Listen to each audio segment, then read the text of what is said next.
오늘은 이사야에 있는 말씀을 살펴보려고 합니다. 우리가 어떤 책을 읽는 경우가 많습니다. 올 한 해 책을 얼마나 읽으셨는지 모르겠습니다만은 그 책을 읽으려고 하면 시간도 우리가 할애를 해서 투자를 해서 우리가 책을 읽습니다. 열심히 읽는데 끝까지 읽어야 그 책 쓴 저자의 의도가 무엇인지 알 수가 있죠. 근데 중간에 다 읽지도 않고 뭐 이렇게 썼네, 자기 나름대로 이렇게 생각을 하고 저자가 이렇게 이야기했을 거, 생각을 해서 썼을 거다라고 판단한 분들이 있는데 그러면 안 되죠. 끝까지 책을 읽고 저자가 의도한 것을 파악하고 어떤 책을 통해서 또 어떤 교훈과 감동을 얻을 수가 있는 것입니다. 그런 것처럼 하나님의 말씀도 끝까지 자세히 읽어봐야 됩니다. 꾸준하게 읽어야 되는 거죠. 한 번 읽어서도 안 되고 계속해서, 우리가 기도도 한 번만 하는 건 아니지 않습니까? 계속해서 기도하는 것이고요. 주님을 섬기는 것도 그렇습니다. 매주일, 주일날, 주의 첫날 이렇게 나와서 우리가 주님께 영광 돌리는 것도 꾸준할 필요가 있습니다. 띄엄띄엄 그런 것도 어떻게 보면 좀 연약한 부분이 생길 수도 있는데요. 부족한 것이 많이 발견될 수밖에 없습니다. 우리가 주님을 섬길 때도 꾸준하게, 성경 읽는 것도 꾸준하게, 우리가 해야 될 일들이 그냥 한 번 하고 말 것은 아니다, 그 얘기입니다. 지금 구원받았다고 해서 내가 그걸로 끝나는 게 아니죠. 구원받고 난 그 이후의 삶이 우리에게 중요하다는 것을 사도 바울이 말씀을 하고 있기 때문에 우리는 그리스도인으로서 어떻게 살아가는 것이 참으로 중요한 것입니다. 올 한 해도 우리 이렇게 다 보내고 있는데요. 우리가 그리스도인으로서 어떻게 성장하며 살아가고 있는지 우리는 늘 우리 자신을 돌아봐야 되는 것입니다. 많은 말씀들을 우리가 듣습니다. 성경 읽으면서도 지금 오늘날의 현실은 너무 기술이 발달돼서 휴대폰을 통해 언제든지 인터넷, 유튜브를 통해서 말씀들을 많이 듣습니다. 이렇게 뭐 여러 방편으로 듣기는 하는데 자기가 원하는 것만 대부분 들을 뿐이고 또 지식이 생겼다 하더라도 그것이 자기가 성장한 그리스도인이 될 수 없다라고 하는 부분이죠. 그 말씀을 내가 당장 답을 얻었다 한다 하더라도 내가 주님께서 원하시는 사람으로 세워지는 것은 아닙니다. 늘 꾸준하게 이 믿음의 길을 가야 하는 것이죠. 그래서 주님께서도 신실하신 것처럼 우리도 신실한 또 성실함이 있어야 되는 것입니다. 근데 대부분의 사람들이 계속해서 하는 일을 어려워하고 버거워하는 경우도 있습니다. 우리 신앙생활도 마찬가지죠. 그래서 이 믿음의 여정을 끝까지, 내가 죽을 때까지 주님 오실 그날까지 해 나가야 되는 것입니다. 도중에 힘들다고 멈춰서도 안 되고 지친다고 머물러 있어는 안 돼요. 잠시 휴식은 있다 할지라도 다시 일어서서 가야 되는 것 아니겠습니까? 등산을 할 때 우리가 산의 정상을 올라가는데 뭐 거리가 얼마 안 되는 것은 괜찮습니다. 그러나 높낮이가 다르고 갑자기 막 험한 그런 돌 위를 올라갈 때 많이 힘들어하죠. 그러다 보면 지치게 되어지고 더 이상 올라가기 힘들다, 그래서 포기하는 경우가 많이 있습니다. 그러나 정상에 가본 사람하고 도중에 포기하고 내려온 사람하고 마음부터가, 생각부터가 다른 거죠. 느끼는 바가 다르다는 것입니다. 그런 것처럼 우리가 꾸준하게 해야 될 일들이 많이 있어요. 하나님의 말씀도 바로 그런 부분이다라는 것입니다. 계속해서 성경 읽어야 됩니다. 성경 공부해야 됩니다.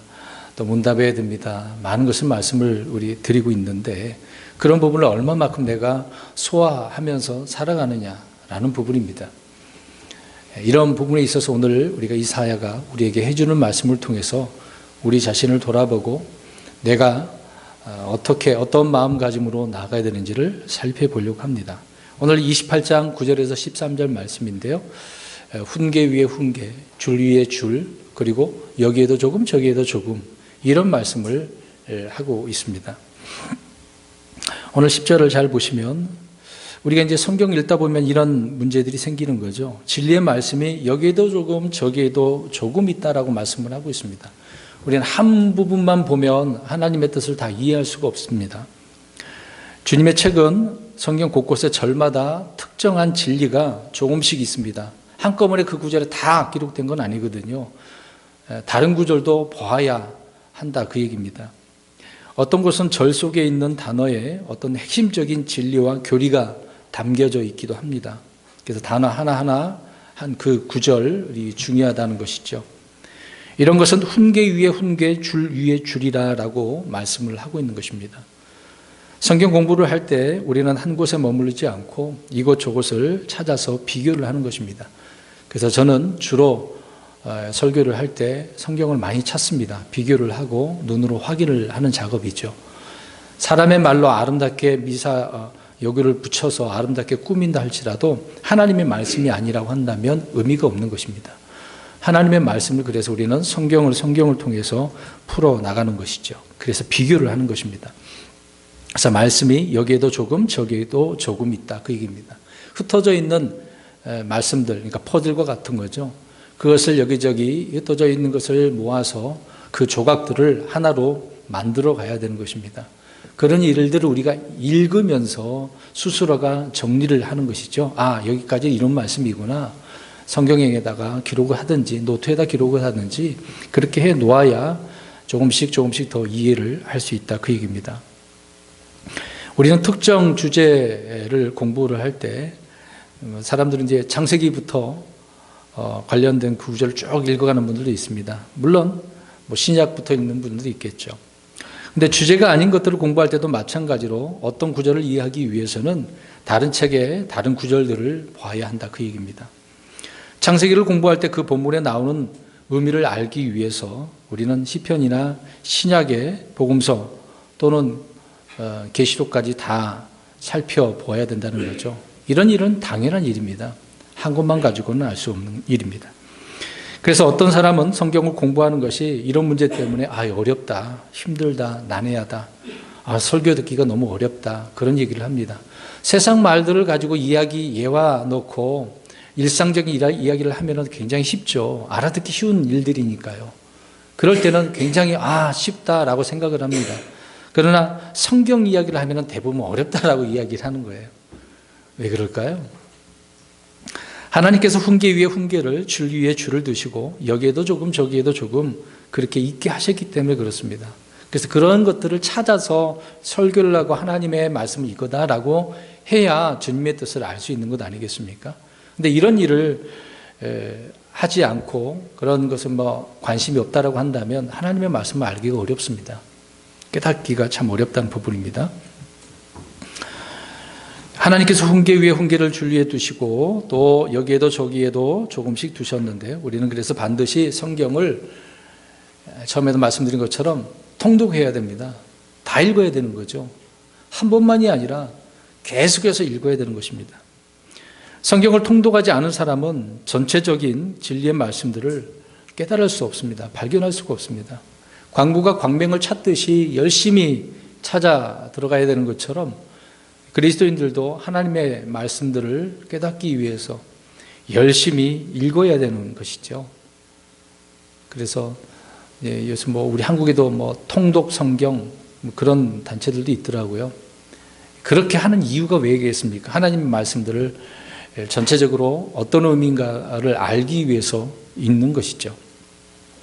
자, 이런 부분에 있어서 예를 들어서 한번 말씀을 드리도록 하겠습니다.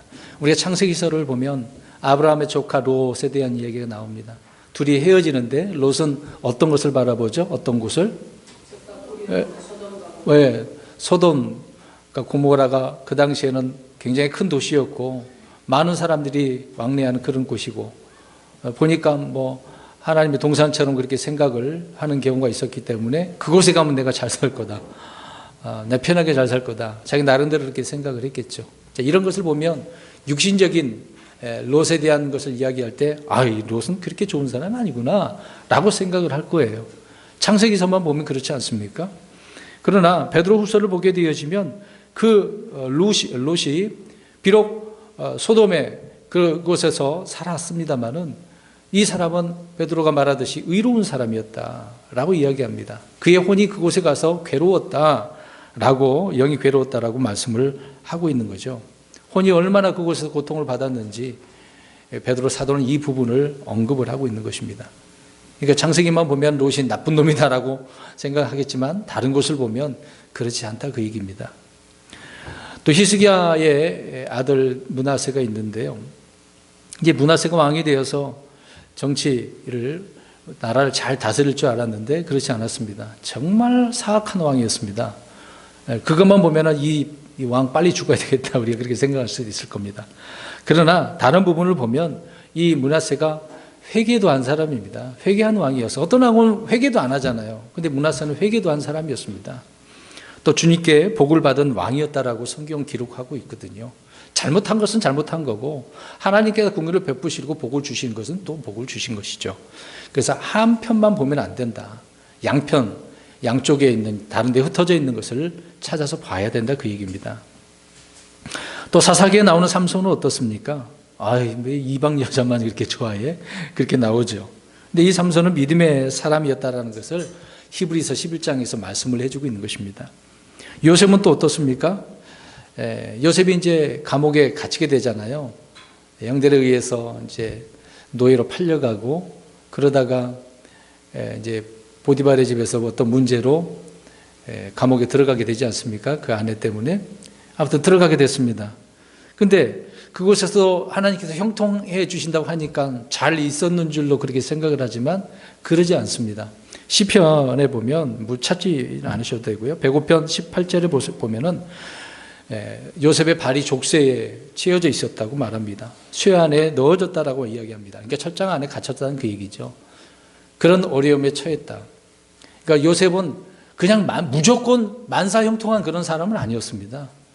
요셉도 많은 고난을 통해서 하나님의 그 은혜를 깨닫고 또 하나님의 세우심이 있었기 때문에 형통한 사람이 되었던 거죠. 그의 행실이 그런 가운데 있으면서도 믿음으로 살았던 사람이기 때문에 하나님께서 복을 주셨던 거죠. 그래서 우리는 이런 부분을 통해 한 편만 보면 안 된다 그 얘기입니다. 야곱과 에서에 대해서도 마찬가지죠.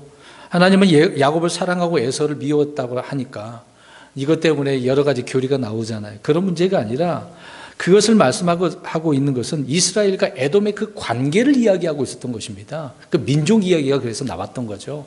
하나님은 그 얘기를 하려고 하는데 사람들은 그 부분을 생각을 하지 않고 이 사람은 야곱은 하나님께서 선택한 거고 에서는 선택하지 않았다고 그런 예정론이 또 그렇게 나와버립니다. 이게 잘못된 부분인 거죠.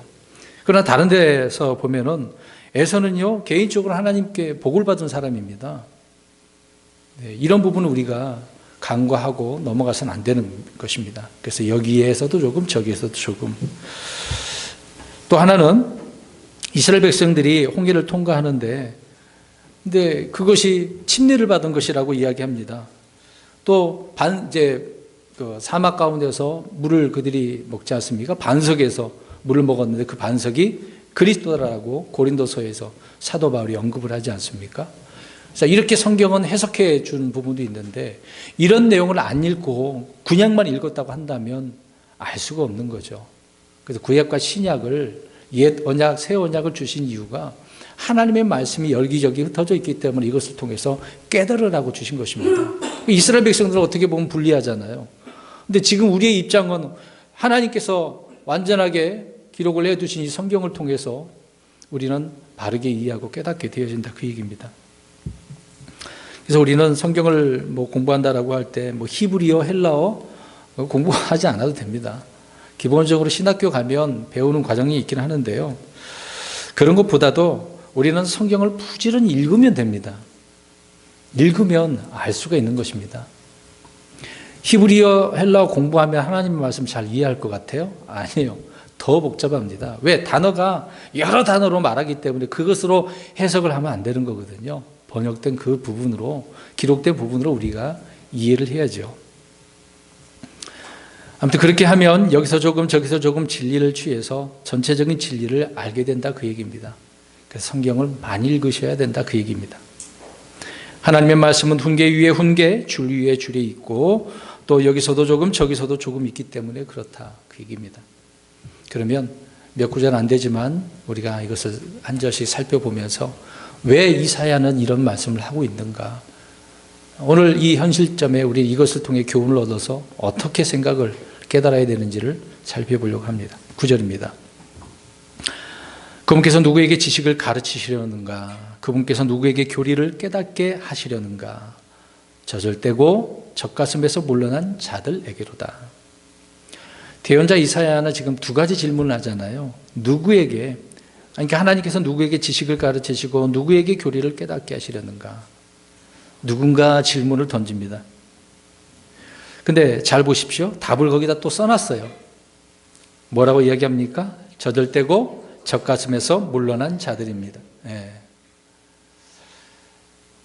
자, 이 구절을 잘 보시면 어렵지 않지 않습니까? 학자들이 지식을 깨닫고 교리를 깨닫는다? 그렇게 쓰여져 있습니까? 아니죠. 장로들이나 제사장들이나 통치자들, 학식이 있는 자들이라고 말씀 안 하고 있습니까? 아니면 배우지 못한 사람이라고 나옵니까? 어떻게 나오죠? 젖을 떼고 젖가슴에서 물러난 자들. 그 말이 그 말이겠습니다만은. 이사야 29장 11절 12절 가서 보겠습니다. 대부분 사람들 그래요. 이 하나님의 말씀을 이해하기 어려워. 좀 똑똑한 사람들은 바르게 빨리 이해를 할 거야. 그렇게 생각을 합니다. 근데 그렇지는 않아요. 29장 11, 12절 시작. 모든 자들의 환상 계시가 너희에게는 봉인된 책의 말씀들 같이 되었나니 사람들이 학식 있는 자에게 그것을 건네주며 이르기를 원하건대 이것을 읽으라 하면 그가 이르기를 그것이 봉인되었으므로 내가 읽을 수 없노라 할 것이요 또 그 책을 학식 없는 자에게 건네주며 이르기를 원하건대 이것을 읽으라 하면 그가 이르기를 나는 학식이 없다 하리로다. 아멘. 똑똑한 사람에게 줬더니 봉인돼서 모르겠어. 읽으라고. 눈에는 보이는데 봉인됐다. 그 말은 모르겠다 그 말이잖아요. 그리고 배우지 못한 학식이 없는 사람들에게 읽으라고 했더니 난 학식이 없어서. 자, 이 말씀을 왜 이렇게 기록을 했겠습니까? 하나님의 말씀들은 있다고 해서 없다고 해서 믿어지는 것이 아니다 그 얘기입니다. 그 문제가 아니라는 이야기죠. 여러분, 성경 공부에서 그래서 학위는 그래서 중요하지 않습니다. 가방끈이, 흔히 말하는 가방끈이 긴 사람은 더 쉽게 이해하고 깨달을 줄 알고요. 더 잘 믿을 줄 알고요. 그렇게 생각하지만 전혀 아니다 그 얘기입니다. 그들은 항상 자기 중심적으로 자기가 배운 지식을 갖고 판단하려고 하는 경향이 있어서 어렵죠. 하나님은 학자들에게, 부자들에게, 또 지위가 높인 자들에게 또 자신의 지식을 가르치는 것이 아니라 젖을 떼고 젖가슴에 물러난 자들에게 진리의 지식과 교리를 가르치신다라고 말씀을 하고 있습니다. 그래서 이 말씀에 따르면 우리는 젖을 뗀 후부터 아이들에게도 성경을 어떻게 할 수 있는 것입니까? 가르칠 수 있어요. 젖을 뗀 이후부터. 여러분 이거 놀랍지 않습니까? 지금 누가 이렇게 말씀을 하고 있는 거예요? 하나님의 이사야 대언자를 통해서 말씀하고 있는 겁니다. 누구나 쉽게 성경을 알 수 있고 깨달을 수 있다는 것을 지금 이 구절을 통해서 말씀해 주고 있는 거예요. 그럼 실험을 한번 해보세요. 젖을 뗀 아이에게 주변에 있으면. 한번 해보세요.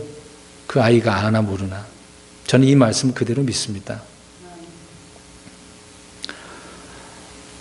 아이들이라고 해서 성경을 모르는 것이 아니다 그 얘기입니다. 아이들은 젖을 뗀 후부터 성경을 배울 수 있는 학습 능력이 있죠. 디모데를 생각해 보세요. 디모데는 언제부터요? 어렸을 때서부터, 물론 젖을 떼라고 그런 표현은 안 나오지만 그 할머니를 통해서 말씀을 듣고 배웠지 않았습니까?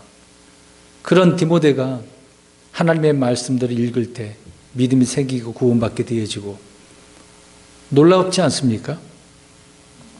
그러니까 어린 아이라도 알 수 있고 배울 수 있다 그 얘기입니다.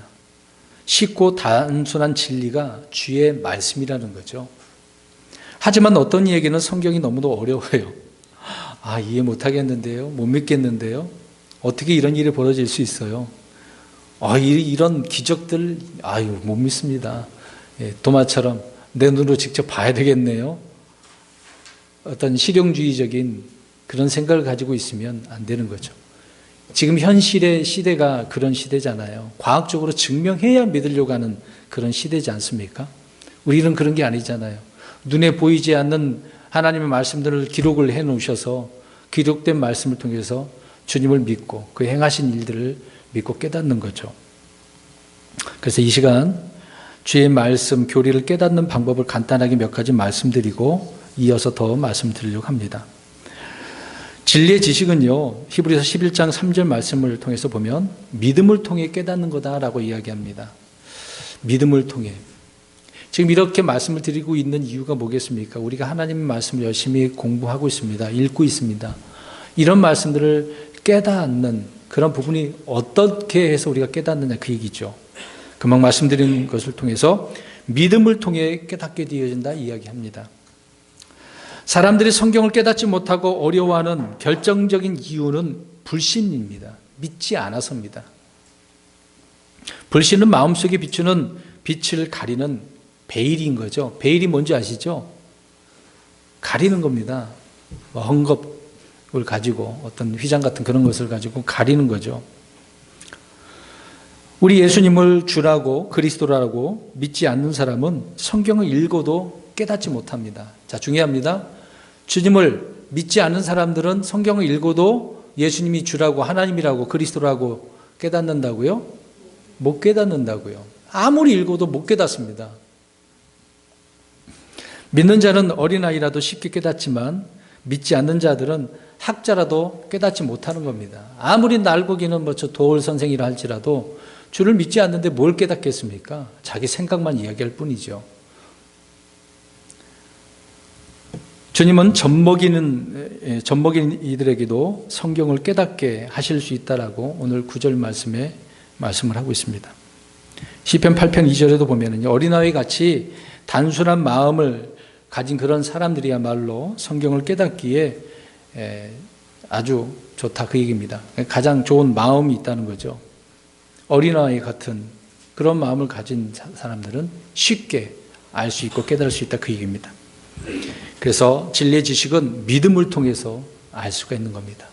그러니까 교회에 와도요, 주를 믿지 않은 사람은 아무리 설교 들어도 못 깨닫습니다. 그냥 일상적인 이야기, 예수 믿고 우리 잘 삽시다, 평안하세요, 건강하세요, 복 받을 겁니다. 그런 이야기 들을 때는 이해하고 좋다고 가죠. 그러나 진정 하나님의 말씀을 듣는 부분에 있어서는 어려워합니다. 조는 거죠. 지금 이 시간에는 지금 조시는 분은 안 계신 것 같은데, 지금 이해가 안 돼갖고 딴 생각하고 있습니까? 지금 문제가 있는 겁니다. 그러면요, 말씀드린 것처럼 믿음을 통해 깨달을 수 있다. 두 번째로는 욥기서 32장 8절 가서 보면 영적 지식은 전능자의 영감을 통해서 깨달을 수 있습니다. 성경은 하나님의 숨이, 호흡이 있는 거죠. 그래서 성령은 하나님의 숨, 호흡이라고 이야기합니다.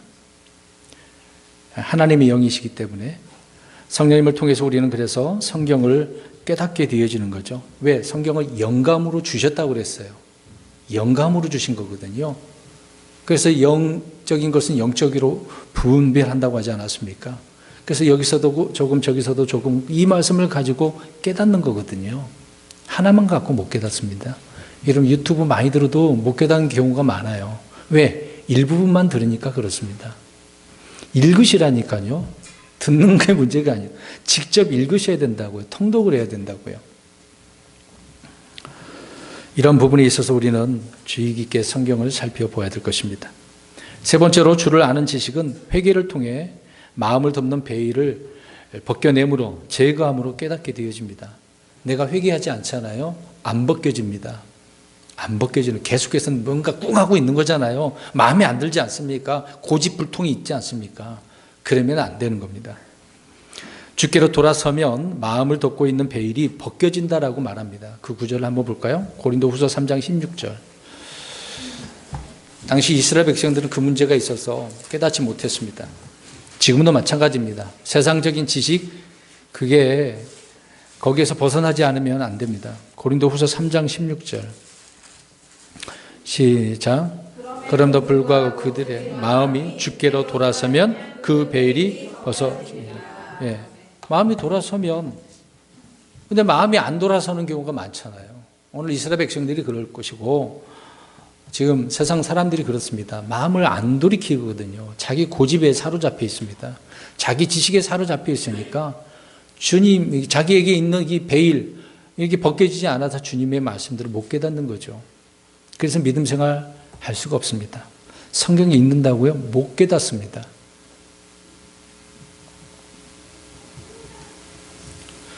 주님을 등진 채 성경을 공부하는 것보다 정말 무익한 일이 없죠. 등짐이어서 뭘 공부를 하겠습니까? 회개 없이 성경을 배우려고 하는 것은 의미가 없습니다. 오히려 자신에게 해가 되고 다른 사람들에게 해를 끼칩니다. 왜 그러지 보세요. 서당계 3년이면 뭐라 그래요? 그 말이 뭐 직접 학생도 아니고 이제 옆에서 듣고 배운 사람이 일부만 들었겠죠. 근데 아는 척을 합니다. 나 배웠으니까 아는 척을. 오히려 그 사람이 더 사람들에게 판단을 하고 안 좋은 말들을 자기 이야기를 더 붙이겠죠. 그래서 해를 끼칩니다. 성경도 그래요. 아까 잠깐 누구 도울 이야기했습니다만 자기 잘못된 지식을 가지고 사람들에게 그것이 진리라고 얘기해 봤죠. 무슨 소용이 있겠습니까? 오히려 해를 끼치는 거죠. 그러니까 주께로 나오려고 하다가도 그 사람 말 듣고 어떻게 해요? 안 돌아서거든요. 더 해를 끼치는 경우가 있다 그 얘기입니다. 그래서 죄로부터 돌아선 이 회개 없이는 성경을 공부해도 하나님을 알 수가 없다 그 얘기입니다. 그래서 저와 여러분에게도 뭔가 문제가 있으면 돌이키시고 주님의 말씀을 읽고 공부를 해야 되는 것입니다. 그래야 알 수가 있는 거죠. 어둠의 행위들로부터 떠나서 주께로 돌아서야 비로소 마음을 덮는 베일이 거치고 깨닫게 되어진다 그 얘기입니다. 네 번째로는 하나님을 아는 지식은요, 주님과 교제, 사귐이 있어야 됩니다. 자, 처음에도 말씀드린 것처럼 계속해서 해야 된다고 그랬잖아요. 계속해서 기도하시고 말씀 읽고 복음도 전하시고 믿음으로 사시는 것, 하다가 멈추지 않는 것이잖아요. 주님과 이렇게 사귀는 것은 한 번만 사귀나요? 여러분? 계속 사귀는 거잖아요. 뭐 사귄다 그러니까 연애 그거로 생각하지 마시고 주님과 교제하는 거죠. 마음이 주께로부터 멀어진 사람은 성경을 깨달을 수 없습니다. 사귄다라고 하는데 마음이 있어서 가까우니까 사귀는 거잖아요. 근데 마음이 멀어져요. 그러면 사귈 수는 없지 않습니까? 영적 지식은 주님과의 영적 사귐 속에서 얻어지는 것이다 그 얘기입니다.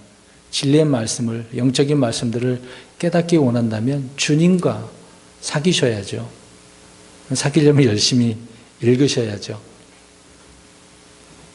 바른 마음과 더불어 바른 행실이야말로 성경을 깨닫는 필수 요건이 되는 것입니다.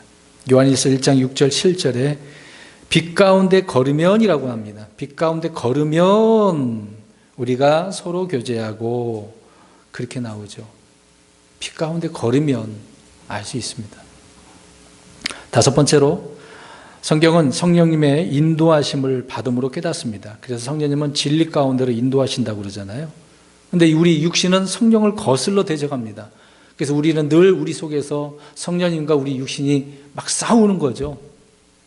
그래서 그것을 통해서 우리는 이겨내야 되는 건데 오히려 육신이 더 강하다 보니 성령님께서 무슨 일을 하시겠습니까?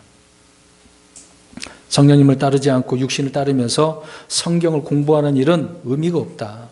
해롭다 그 얘기입니다.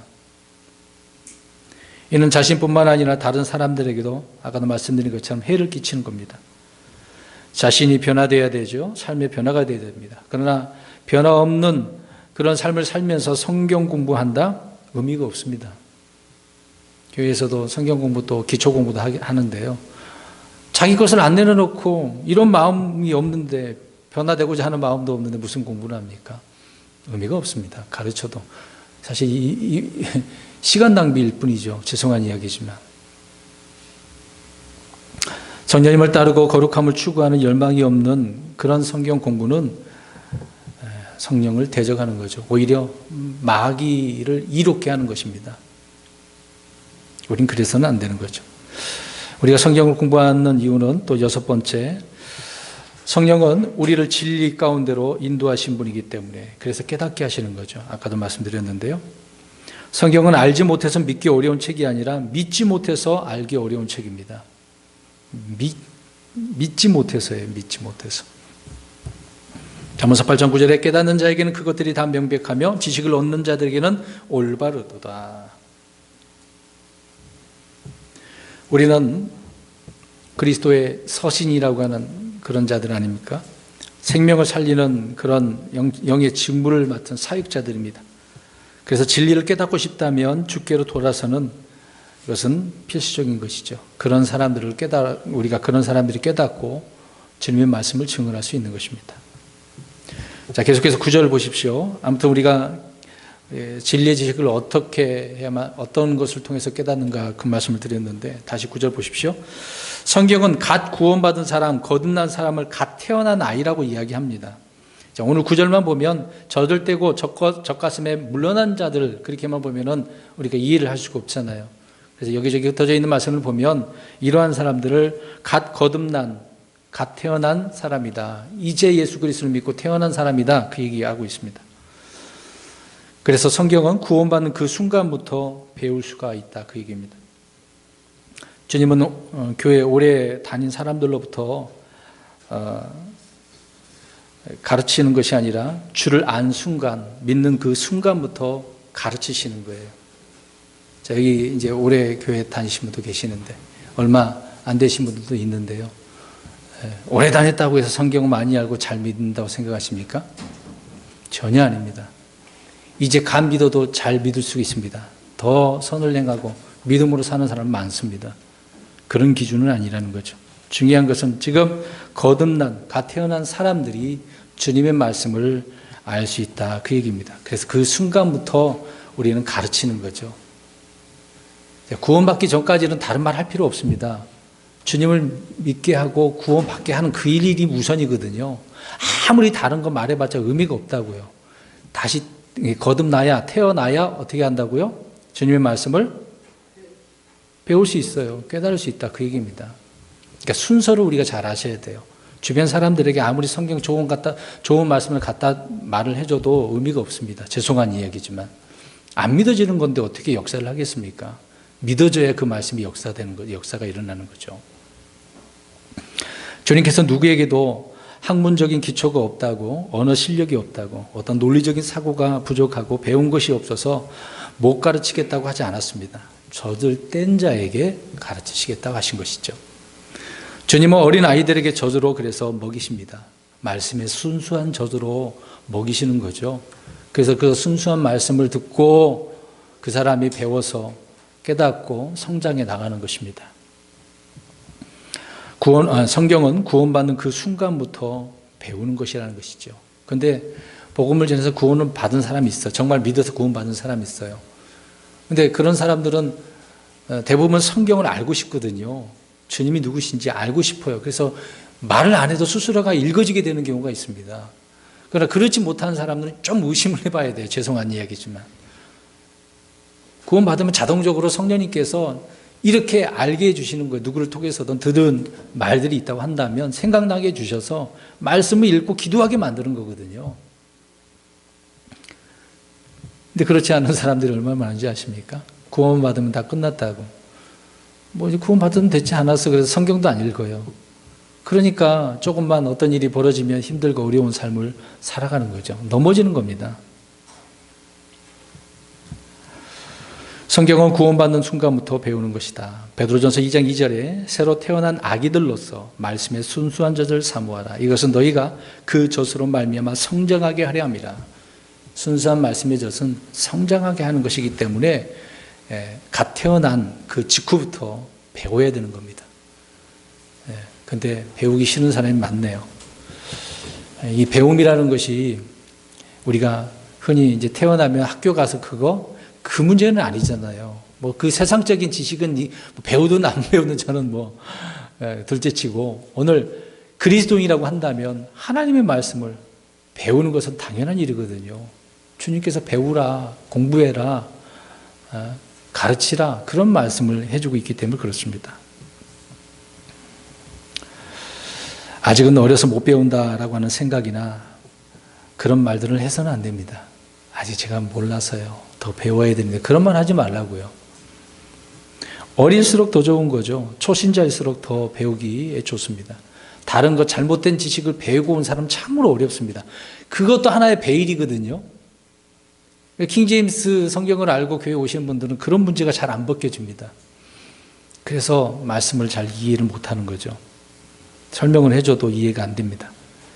근데 차라리 다른 데 가지 말고 지금 처음부터 믿음 생활 여기서 제대로 배운다고 한다면 어렵지 않은 거죠. 그런 사람 더 좋습니다. 어느 분야나 어릴 때부터 배운 사람들이 훨씬 능숙하고 어떻게 보면 훌륭하게 성장한 대가가 될 수가 있는 것이죠. 그런 사람들이 되어져야 하는 것입니다. 그래서 우리 가족들 가운데 자녀들 있잖아요. 또 자녀들이 결혼해서 자녀를 낳으면 그 아이들을 위해서 기도해 주고 말씀을 가르쳐야 되는 것입니다. 자, 아무튼 9절에 젖을 떼고 젖가슴에 물러난 그런 자들에게 지식과 교리를 가르치고 깨닫게 할 수가 있다. 그렇게 말씀하셨습니다. 10절입니다. 반드시 훈계 위에 훈계가 있어야 하며 훈계 위에 훈계가 있어야 하고 줄 위에 줄이 있어야 하며 줄 위에 줄이 있어야 돼. 여기에도 조금 저기에도 조금 있어야 하리니. 그 말이 그 말 같죠. 뭐가 자꾸 있어야 된다고 하는데 그것이 또 똑같은 것이 있어야 된다. 그 얘기를 하고 있습니다. 자, 보세요. 이런 말을 왜 해놓겠습니까? 앞에 다시요. 자, 앞에 9절 끝부분에 어떤 자들에게 가르친다고요? 젖을 떼고 젖가슴에 물러난 그런 자들에게. 자, 그들에게 훈계하고 또 어떻게 하고요? 훈계 또 하고 또 하고 또 하고. 이 말이 무슨 말입니까? 네, 반복이라는 그 얘기예요. 반복입니다. 젖먹이들과 어린 아이들을 가르치는 데 있어서 중요한 것은 반복입니다. 한 번만 가르치면 다 안다고요? 아니에요. 반복입니다. 예수님을 믿는 갓 믿고 구원받은 사람들에게도 반복이죠. 그래서 훈계 위에 훈계가 있어야 하며 훈계 위에 훈계가 있어야 한다는 것은 반복 학습을 이야기하고 있는 것입니다. 그래서 성경의 핵심은 바로 성경 공부의 핵심은 반복입니다. 지금 오늘 설교도 또 반복적인 그런 설교 내용이거든요. 제가 이렇게 드리는 말씀은 한 해 동안 이야기를 돌이키기 위해서 이렇게 말씀을 하고 있는 겁니다. 나름대로 열심히 신앙생활을 하셨습니다마는 말씀을 듣고서 내가 나 자신을 바로잡기 위해서 얼마나 이런 말씀을 반복하면서 살아갔는가, 그거를 보는 거죠. 저와 여러분이 성경을 읽다 보면 같은 말이나 내용들이 많이 나오는 것을, 많이 이제 엄청나게 반복된다는 것을 보게 되어집니다. 단어가 나왔는데 또 나와요. 지금 오늘 말씀에도 몇 번이나 반복합니까? 훈계의 말이 왜 계속 나옵니까? 반복이라는 거죠. 예를 들어서 아이들은 이제 유치원이나 어린이집에 가보면 어떤 것부터 잘 배워옵니까? 욕부터. 나쁜 것만 먼저 배워오잖아요. 왜요? 그것을 쉽게 배우니까. 반복적으로 그냥 막 하잖아요. 좋은 것부터 하는 게 아닙니다. 욕은 가르치지 않아도 금방 배워서 사용을 하죠. 그러나 선한 일은 어떻습니까? 아무리 듣고 배워도 쉽게 그렇게 하지 않습니다. 그래서 훈계를 한 후에 또 어떻게 합니까? 훈계를 하는 거거든요. 한 번 가르치는 것으로는 부족하다, 그 얘기입니다. 계속해서 가르치고 또 가르쳐야 되는 것. 그것이 바로 훈계 위에 훈계다, 그 얘기입니다. 오늘도 우리 주님께서는 저와 여러분에게 계속해서 이렇게 훈계하시고 또 훈계하십니다. 때로는 징계로서 책망을 할 때도 있지만 어루만져 주시고 또 이렇게 부드러운 말로 우리를 훈계하시는 거죠. 위로해 주시기도 하고 권면의 말씀도 주십니다.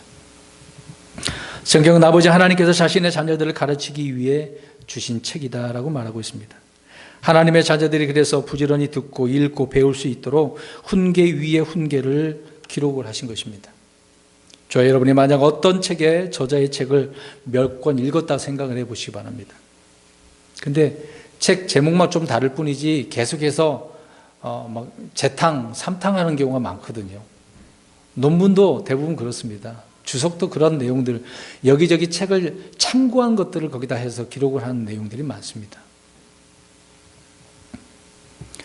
그 이유는 훈계 위에 훈계가 있어야 되기 때문에. 우리는 새로운 것을 발견하거나 발명하는 것이 아니죠. 뭔가 만들어내는 것이 아닙니다.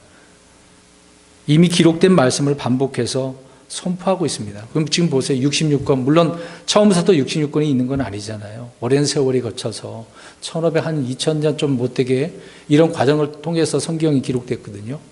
그런 과정 속에서 이 성경이 얼마나 많은 사람들에게 읽혀 왔겠습니까? 설교를 듣지 않았겠습니까? 그런 말씀들을 뭔가 또 새로워지는 것이 있나요? 이미 기록된 것, 그것을 가지고 설교를 하는 거거든요. 달라질 게 없습니다. 세상이 시대가 변했다고 해서 지금 인터넷 4차 산업혁명만 그렇게 말을 하지만 그렇다고 해서 성경을 해석하는 것도 달라지나요? 아니요. 있는 것 가지고 이야기하는 겁니다. 그런 시대를 어떻게 우리가 이 말씀을 가지고 사느냐, 그렇게 이야기를 하겠죠. 오늘 10절 다시 보십시오. 줄 위에 줄이 있어야 하며 줄 위에 줄이 있어야 돼. 지금 훈계 이야기를 했습니다. 근데 여기는 지금 줄 또 줄 이야기하네요. 줄은 성경으로 말하면 우리가 지금 한 절이라고 생각해 보시면 돼요. 지금 우리가 지금 10절이잖아요. 이 한 절이 줄이라고 생각하셔야 됩니다. 줄 위에 줄이 있고 그 위에 또 줄을, 거기다 한번 우리 줄을 한번 그어보세요. 이런 절. 계속해서 그려나가면 어떻게 보면 이제 그림이 될 수도 있는 거고, 써나가면 이제 글이 다 되는 거 아니겠습니까? 책이 되는 거죠. 하나님은 줄 위에 줄을 이렇게 두셨다라고 말하고 있습니다. 줄이라고 하는 것은 라인, 선 이야기를 합니다. 집 질 때도 줄로 당기는 거잖아요. 똑바르게 만드는 거 아닙니까? 그것은 이 줄이라고 하는 것은 기준, 규칙, 법규를 말하고 있는 겁니다. 이 기준이 바르게 있어야 된다, 그 얘기입니다. 여러분, 처음에 아이들에게 글자나 단어를 가르칠 때 말로 하긴 하지만 이제 쓰게 할 때는 어떻게 합니까? 점선을 따라 가지고 그대로 하게 하잖아요. 예, 그렇죠. 바로 그것입니다. 그게 줄 위에 줄을 의미하는 거죠. 점선으로 쓰여진 글자를 그대로 따라서 쓰도록 연습하면은 그거를 이제 깨닫게 되어지는 거죠. 우리가 알파벳이나 숫자를 쓸 때도 처음에 이제 한글이나 영어를 배울 때도 그렇게 하지 않았습니까? 대부분 그렇게 가르치잖아요. 줄 위에 줄 따라가면서 이렇게 쓰는 거. 펜글씨를 배울 때도 그렇지 않습니까? 먼저 그 희미하게 해놓은 게 있거든요. 그렇게 해서 이제 내가 어느 정도 기준이 바르게 잡히면 딱 쓰는 것입니다. 오늘 말씀처럼 줄 위에 줄이 있어야 한다라고 하는 말 그대로 말하고 있는 거죠. 계속해서 10절 보십시오. 여기에도 조금 저기에도 조금. 이제 훈계 얘기했고 줄 이야기하고 이제는 여기저기 조금 이야기를 하고 있습니다. 자, 우리는 한 번에 전부를 다 배울 수 있겠습니까? 익힐 수 있겠습니까? 아니에요. 한 번에 그렇게 안 됩니다. 아이들은 더욱 그러겠죠. 그래서 여기에도 조금 저기에도 조금 있어야 된다. 그러니까 하나님의 말씀을 어디를 펴도 여기에도 조금 영양가가 있고 저기에서는 힘을 공급할 수 있는 진리가 있고 그렇단 말입니다. 때로는 소망의 말씀이 기록되는 게 있잖아요. 때로는 나를 책망하는 말씀도 있잖아요. 단단한 말씀이 있잖아요. 여기저기 있는 것 한 번에 안 되는 거죠. 아, 이런 말씀도 있구나. 처음에는 부드러운 것만 먹으니까 부드러운 하나님만 생각을 할 거예요. 시간 지나니까 그런 것들이 좀 식상한 면도 있잖아요. 지나다 보니 아, 단단한 것도 씹어야 되겠구나. 그런 말씀도 있네. 그러면서 우리가 알게 되고 깨닫게 되어지는 거죠. 여기도 조금 저기도 조금. 그래서 우리는 처음에 창세기를 펴서 읽든지 신약을 먼저 펴서 읽든지 거기에는 주님께서 가르치시는 지식과 교리가 다 있습니다. 한 곳만 봐서는 안 되는 거죠. 근데 어떤 목사님들은 신약을 안 읽어도, 이제 구약을 안 읽어도 된다라고 하는 분도 있어요. 그래서 아예 구약 성경을 안 읽습니다. 그렇게 가르치는 데도 있었어요. 근데 어떤 목사님이 그것에 가서 그걸 배워왔다고 저한테 얘기해 주시더라고요. 어떻게 성경을 안 읽지? 하나님 말씀은 기록된 성경을 통해서 깨닫게 해주시는데 어떻게 한 부분만 보고 이해할 수 있겠습니까? 말도 안 되는 거죠. 아무튼 여기에도 조금 저기에도 조금 그런 말씀들을 읽을 때 우리가 깨닫게 되어진 것입니다. 그 다음에 11절입니다. 그분께서 더듬는 입술과 다른 언어로 이 백성에게 말씀하시리라. 갑자기 느닷없이 더듬는 말, 입술, 다른 언어 이야기를 하고 있네요. 자, 이것은 앞으로 있을 이제 신약 시대에 와서 있을 방언, 타 언어의 특성을 명확하게 말씀해주고 있는 구절입니다. 방언에 대한 교리나 논쟁이 생길 때면 사람들은 항상 고린도 14장을 펴겠죠. 그래서 알지 못하는 방언이 있다. 영적인 언어다. 방서도 막 쓴다는 사람이 있네요. 다 거짓말이고요. 또 천사들의 언어다. 사람들은 알 수가 없다. 하나님께서 직통으로 말씀하시는 언어다. 자기 나름대로 정의를 해서 말을 합니다. 이거는 사람들의 말이지 성경의 말이 아니죠. 오순절의 사도들은 처음으로 이제 각국에서 온 백성들에게 그 나라의 고유 언어로 복음을 선포했습니다. 말을 했는데 다른 나라에서 온 사람들이 어떻게 해요? 알아들어요. 근데 그 사람들은 다 유대인이에요. 흩어졌지 않습니까? 다른 나라에서 그 나라 말로 살고 있는데 그 나라 언어로 히브리어는 몰라요.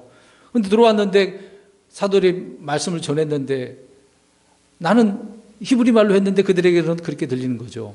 아니면 또 그 히브리 말이 아니라 사도들에게는 그 표적을 주셨기 때문에 그 나라 말로 하게 하셨기 때문에 그들이 다 듣고 이해하고 깨닫는 것입니다. 만약 바로 그 부분이거든요. 사도행전 2장 4절을 한번 보십시오. 그들이 다 성령님으로 충만하여 성령께서 그들에게 말하게 하시는 대로 다른 언어들로 말하기 시작하더라. 자 보세요. 다른 언어들로 말하기 시작했대요. 오순절 다락방에서. 방언은 기도용으로 주어진 것이 아니라 무엇을 하기 위해서 주신 것 같아요? 예, 복음 선포하라고. 근데 대부분 사람들은 기도하려고 하죠. 그러니까 성경을 안 봐서 그래요. 아까 여기서도 조금 저기서도 조금 이것을 안 해서 그래요. 지금 기도용으로 방언 줬다고 하고 이야기한 게 아니거든요. 복음 선포하라고 지금 당시 초대교회 성도들에게 주신 것이었습니다. 다른 나라 말을 할 수 있도록 주신 거죠. 혀의 언어, 텅, 말입니다, 말. 사도 바울이나 다른 사도들은 모든 민족에게 복음을 전해야 될 사명이 있지 않습니까? 자, 그런 사명을 받았는데요. 사도의 표적 중에 하나가 새 언어로 말하는 것이라고 성경은 말하고 있습니다. 그러니까 이 사람 사도들은 외국말의 문제, 뭐 그런 거 상관없어요, 그들은요. 어디서나 복음을 증언할 수 있도록 표적을 주신 거예요. 우리 사도행전 보면 사도 바울이 전도 여행을 가요, 안 가요? 갔는데 그 나라 시리아 사람 말, 위에 올라가면 터키에 있는 그 사람들 말, 유럽 쪽에 있는 말을 어떻게 다 알아듣습니까? 그들에게 이 표적을 주셨기 때문에 복음을 전했던 것이죠. 대언자 오늘 이사야는 주께서 주시는 방언은 유대인들을 위한 것이라고, 유대인들을 향해 표적으로 주신 것임을 분명하게 말하고 있습니다. 덧없는 입술 다른 언어, 이것이 성경이 말하는 방언이죠. 유대인들은 무엇을 구한다고 했습니까? 표적이에요. 그들을 위해서 이런 표적이 지금 있어야 되는 거죠. 그들에게 주님의 말씀을 믿게 하기 위해서는. 헬라인들은, 그리스인들은 무엇을 구한다고 합니까? 지혜. 분명히 구별을 해서 말씀하고 있죠. 유대인들에게 방언으로 말하면 그들은 그 표적으로 인해서 그것이 하나님의 선물인 줄, 권능인 줄 알고 믿게 된다. 그런 이야기입니다. 자, 계속해서 11절에 보면 다른 언어로 이 백성에게 그랬으니까 이 백성은 누구를 이야기할까요? 지금 이사야 대언자가 말하고 있습니다. 이 대언에게, 이 백성에게 누구를 말할까요? 예, 유대인 이스라엘 사람들을 말하고 있는 겁니다. 방언은 이방인들을 위한 것이 아니죠. 믿지 않는 자들 부분이긴 하지만 방언은 사도들의 표적입니다. 방언은 믿는 자들을 위한 것이 아니라 믿지 않는 자들을 위한 것입니다. 방언은 이방인들이 아니라 유대인들에게 지금 말하는 것이라고 이야기를 하고 있는 거예요. 뒤에서 잠깐 말씀드리겠습니다만은 복음을 사도행전에 보면 전합니다. 근데 대부분 갈 때마다 그 지역에 뭐가 있었습니까? 바울이 설교하는 데가 주로 어디였었어요? 회당이에요. 회당은 누가 있습니까? 유대인들이 있지 이방인이 들어갈 수가 없어요. 아무나 갈 수가 없습니다. 그들에게 지금 복음을 전한 거죠. 고린도전서 14장 21절 22절 보니까 22절만 보세요. 그러므로 타 언어들은 믿는 자들을 위한 표적이 아니요 믿지 않는 자들을 위한 표적이로되 대언은 믿지 않는 자들을 위한 것이 아니요 믿는 자들을 위한 것이라. 그러니까 믿지 않는 자들을 위해서는 이렇게 타 언어가 필요했다 그 얘기입니다. 그러면 좀 전에 말씀드린 것 믿지 않는 자들이라고 했으니까 유대인인데 믿지 않는 자들이 있을 거 아닙니까? 그런데 그들은 지금 유대 히브리 말을 못해. 그러니까 타국에 흩어져 사는 그런, 예를 들어서 저 터키, 무슨 말 하는 언어, 터키어인가 그렇게 얘기해야 되나요? 잘 모르겠는데. 아니, 일본어라고 생각해 봅시다. 일본에 사는 유대인이 있다고 생각해 봅시다. 무슨 말로 복음을 전해야 돼요? 그렇죠. 못 알아듣는데. 그런 말로 했다 그 얘기입니다. 그래서 믿지 않는 자들을 위해서 그 언어가 필요했기 때문에 그렇게 했다 그 얘기죠.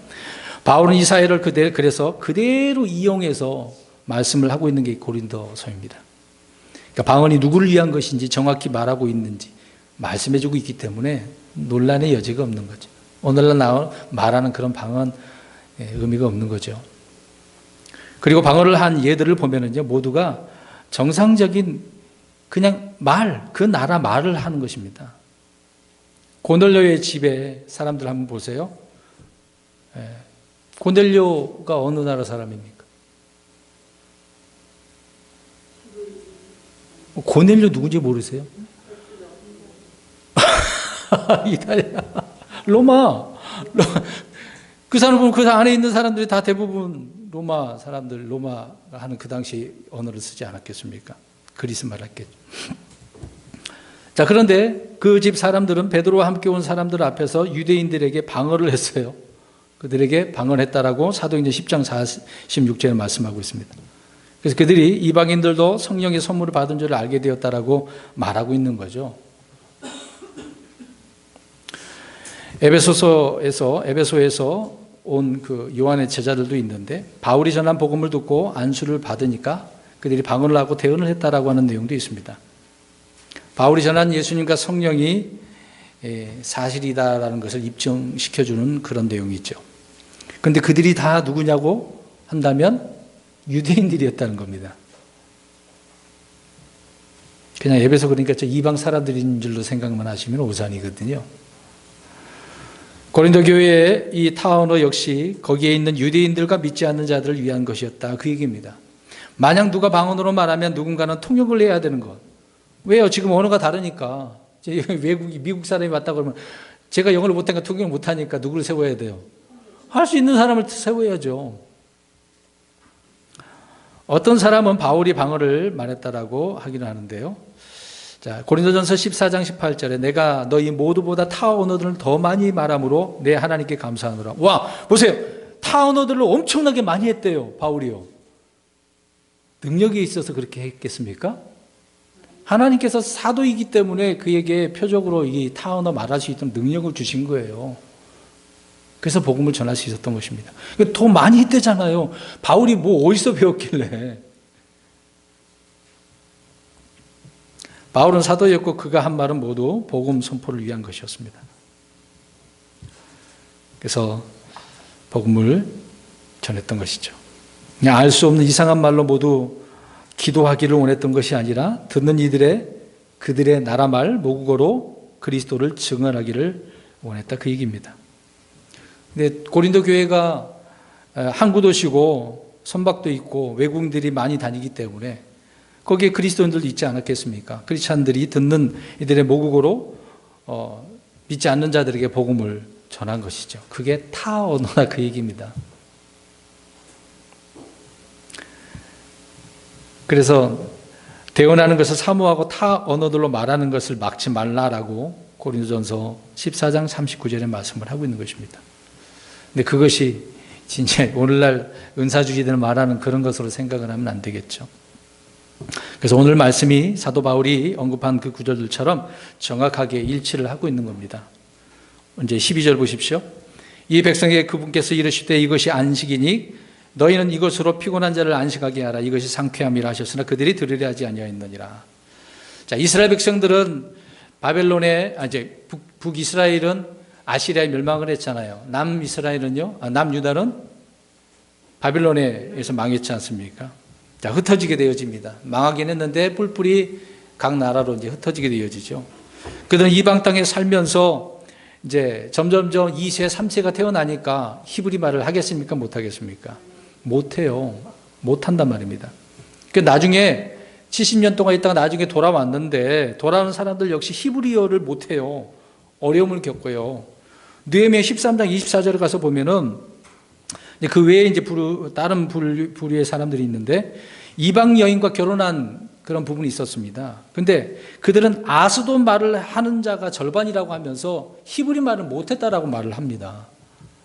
섞여 있긴 하는데 못 알아듣는 사람이 있었다, 그 얘기하고 있는 거예요. 신약 시대도 마찬가지입니다. 성전에 모인 유대인들은 자기가 속해 있던 그 나라의 말을 하고 왔어요. 히브리 말은 못해도. 근데 그들의 종교는 지금 뭡니까? 유대교예요. 유대교니까 그들이 와서 하나님을 섬기려고 왔는데 언어가 통하지 않는 것이죠. 다양했습니다. 사용하는 언어는. 신약 2000년 동안 흩어진 유대인들 역시 지금 어떨까요? 히브리말을 하겠습니까? 배우지 않고서는 어렵죠. 히브리어를 못하는 사람은 대부분입니다. 그런데 하나님은 11절에 약속하신 대로 그들의 태어난 고유 언어로 복음을 전해 주십니다. 전 세계에 흩어진 유대인들은 히브리어가 아닌 자신이 살고 있는 땅의 언어로 주의 말씀을 듣게 된다, 그 얘기입니다. 그래서 11절에 더듬는 입술과 다른 언어로 이 백성에게 말씀하시리라. 타 언어로 말하는데 그들이 이제 다 알게 되는 거죠. 주께서 그들에게 해주시는 말씀을 들으면 그들에게 그래서 뭐가 있다고 합니까? 아니 오늘 안식이 있다고 말하고 있네요. 자, 이 안식을 누가 주십니까? 하나님, 우리 주님 예수님이 그들에게 안식을 주시죠. 자, 피곤한 자를 안식하게 하라. 이것이 상쾌함이라 라고 말씀하고 있습니다. 은혜의 복음, 그리스도의 복음은 피곤한 자를 이렇게 안식하게 해줍니다. 그들이 회개하고 복음을 믿으면 그것이 상쾌함이다 라고 이야기를 하고 있습니다. 여기 상쾌하다 그러니까 우리 냉장고에 보면은 신선도 칸을 뭐라 그래요? 한국말로는 신선도 그렇게 하지만 프레시라고 써 있을 거예요. 프레시. 근데 여기 리예요. 리프레싱이라고 적혀져 있습니다. 새롭게 한다는 이야기죠. 이것이라고 그랬으니까 그 이것은 뭐예요 그러면? 앞에 구절에 있는 이것이 앞에서 뭔 얘기했습니까? 이제 훈계, 줄, 조금 있어야 될 그 말씀들이죠. 자, 이것들이 그들을 안식하게 한다. 이제 그 말씀이 되는 것이죠. 말씀을 듣고 상쾌하게 된다, 그 얘기가 되는 거죠. 그들이 회개하고 복음을 믿으면 그래서 그것이 상쾌함이다라고 이야기합니다. 우리 한 구절 보겠습니다. 사도행전 3장 19절입니다. 자, 그 말이 한국말로는 또 영어로는 같은 단어인데 한국말로는 새롭게 한다라고 되어져 있습니다. 사도행전 3장 19절 시작. 그런즉 너희는 회개하고 회심하라. 그리하면 새롭게 하는 때가 죄 앞으로부터 이를 때에 너희 죄들이 말소될 것이요. 새롭게 하는 때라고 이야기합니다. 상쾌하다, 똑같은 단어예요. 그런데 문제가 있습니다. 그 말씀을 들으면 믿으면 상쾌하게 되는데 어떤 문제가 왔습니까? 들으려 하지 않는다. 들으려 하지 않는다는 겁니다. 오순절에 성령이 임하던 날 3,000명이 구원받잖아요. 그 외에도 5,000명이 구원받습니다. 그런데 예루살렘 모두 복음을 믿을 것 같이 이렇게 그렇게 많은 사람이 믿었으니까 그럼 기독교인들이 많으니까 어느 정도 힘을 발휘할 수 있는 거잖아요. 그런데 스데반의 죽음으로 인해서 어떻게 돼버렸을까요? 다 흩어져 버렸습니다. 사도들은 떠날 수가 없었죠. 그들은 거기에 있어야 되니까. 근데 백성은 다 흩어져 버렸어요. 그래서 그때 예루살렘에 있는 신자들은 소아시아 지역으로, 그리스로, 로마로, 이태리로, 고린도, 갈라디아로 여기저기 뿔뿔이 다 흩어져 버렸습니다. 그들이 복음을 전할 때 유대인들에게만 전했는데 동족들의 그 나라 말, 즉 방언을 사용해서 복음을 전했다, 그 얘기입니다. 그러나 어떻게 했다고요? 그 나라 말로 했는데도 어떻게 해요? 안 들으려고 했다고요. 사도 바울 역시 먼저 유대인들에게 복음을 전했습니다. 그래서 항상 안식일에 회당부터 가는 거예요. 기회가 있는 대로 항상 말씀을 그 나라 말로 복음을 전하죠. 그런데 그들은 들으려 하지 않고 오히려 어떻게 합니까? 거부하고 죽이려고 하는 거죠. 자, 13절 봅니다. 본문 13절. 그러나 주의 말씀이 그들에게 훈계 위에 훈계가 되며 훈계 위에 훈계가 되고 줄 위에 줄이 되며 줄 위에 줄이 되고 여기에도 조금 저기에도 조금 있었으니 이것은 그들이 가다가 뒤로 넘어져 부러지며 올무에 걸려 붙잡히게 하려 함이라. 자, 문제가 생겼네요. 훈계, 줄, 조금 위에 조금 그렇게 말씀하셨는데 듣지 않으려 하니까 그들에게 어떤 일이 벌어집니까? 네, 넘어지고 부러지고 올무에 걸려서 이제 붙잡히게 되어진다, 그 얘기입니다.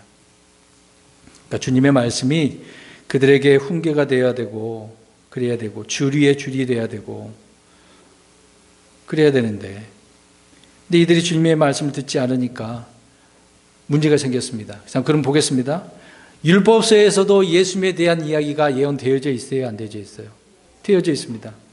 대언서든 간에 시가서든 간에 어디를 펴도 누구 이야기예요? 다 예수님 이야기예요. 그러니까 걸려 넘어져요, 안 넘어져요? 넘어지는 겁니다. 스스로가 올무에 잡히는 거죠. 여기에도 조금 저기에도 조금 있다는 말씀대로 그리스도의 복음은 창세로부터 말라기까지, 창세기로부터 말라기까지 여기서도 조금 저기서도 조금. 이스라엘 백성들은 구약만 보니까 다 예수님이 이야기하고 있는 건데, 그래서 그들이 스스로 걸려 넘어지게 된 것입니다. 주님은 덧없는 입술과 다른 언어로 이들에게 성경 기록들 속에 있는 그리스도의 복음을 전해 주셨지만 이들은 들으려 하지 않았다는 것입니다. 그래서 모세의 율법을 듣지만 그들의 마음을 가리는 이런 베일이 있었다라고 이야기하고 있는 거죠. 시편에서도 예수님의 메시아에 대한 이야기가 나옵니다. 메시아가 순환받을 이야기. 이사야 53장도 메시아 고난 이야기가 전체 다 나오는 거지 않습니까? 우리 신약에 와서도 예수님은 엠마오로 가는 제자들에게, 실망하고 가는 그런 제자들에게 어떻게 하십니까? 그렇죠. 성경 구약에 말씀하고 있는 자기에 대한 말씀들을 다 여기에도 조금 이 말씀이 있고 여기도 이런 말씀이 나에 대한 이야기야. 설명을 듣다 보니까 엠마오로 가는 두 제자들이 어떻게 돼요? 왜? 마음이 뜨겁게 되고 깨닫게 되어지지 않습니까? 그래서 가던 길을 멈추고 돌아가는 거잖아요. 우리 예수님께서 그 제자들에게 말씀을 풀어주시니까 깨닫게 되어지는 겁니다. 제자들에게 성경을 풀어 깨닫게 해주신 거죠. 그러나 대부분의 유대인들은 가다가 뒤로 넘어지고 올무에 걸려 붙잡혔습니다. 주께서 성경을 기록하실 때 믿지 않는 자들은 이렇게 깨닫지 못하도록 하나님께서 어떻게 하신대요? 여기도 조금, 저기에도 조금. 그러니까 성경은요, 읽어야 된다고요. 얼마나 완악하면 하나님께서 이렇게 성경을 기록을 해 놓았겠습니까?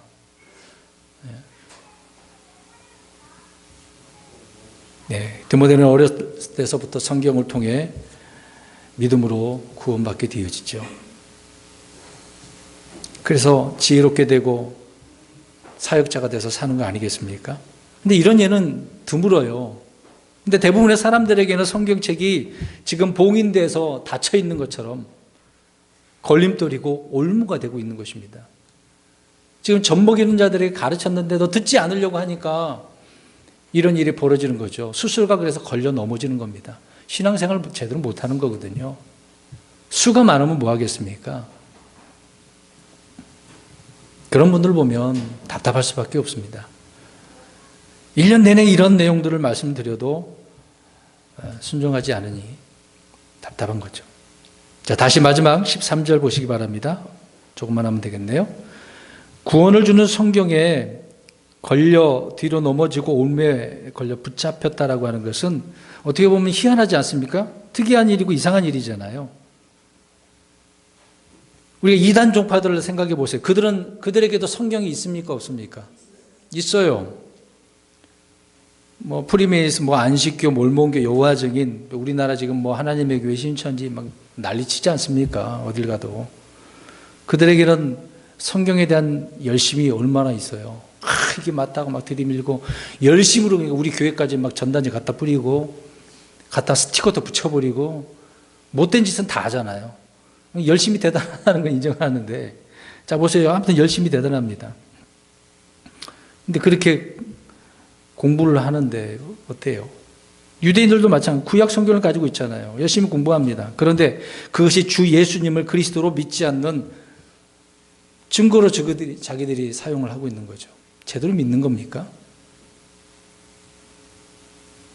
여호와의 증인은 삼위일체를 부정하는 데 사용하고 있잖아요. 지옥도 안 믿는 거니까 없다라고 하는데요. 안식교도 마찬가지고, 카톨릭은 교회가 베드로라고 하는 반석 위에 세워져서 그렇게 자기들의 교회가 세워졌고 마리아를 숭배하게 하는 그런 도구로 성경을 사용하고 있는 것 아닙니까? 그러니까 이들이 걸려 넘어지는 거죠. 결론적으로 말씀드립니다. 성경을 가졌다고 해서 이들이 다 구원받는 건 아니거든요. 또 성장하며 살아가는 건 아니거든요. 믿어야죠. 그래서 성경 자체가 어떤 얘기는 걸려 넘어지고 넘어뜨리고 부수는 일이 발생하는 겁니다. 또 어떤 얘기는 올무가 돼서 붙잡혀가지고 뭘 할 수도 없어요. 그냥 붙잡혔으니까 올무에 걸려서 사냥꾼의 밥이 되는 거잖아요. 마귀의 밥이 돼서 그냥 죽는 거죠.